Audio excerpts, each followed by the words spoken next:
جماعة جعنا، لازم نستناهم. ايه بس المنظر لا يقاوم. اتحملوا شوي، شو بكم فجعنتوا؟ مثل اولاد صغار. ولا ينفع يا جماعه، الاكل بكفي وبزيد. كلوا 100 صحه ان شاء الله. على عيني.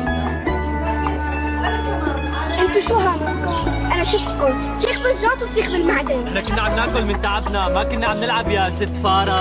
شو يا جماعة؟ تفضلوا. هاتي رح اسكب لك يبرة، بعرفك انت بتحبي اليبرة. يا اخي نحن شو دخلنا؟ نحن علينا ناكل ونتفرج ونتسلى. اصلا انت هذا اللي هامك، تاكل وتشرب وتتسلى. هلا عمتي شو بيشكل ابو شلبوب؟ ايه والله طيب. هي اسهل اكله ممكن الواحد يطبخها على السريع. خليني اكل سلطه احسن شيء.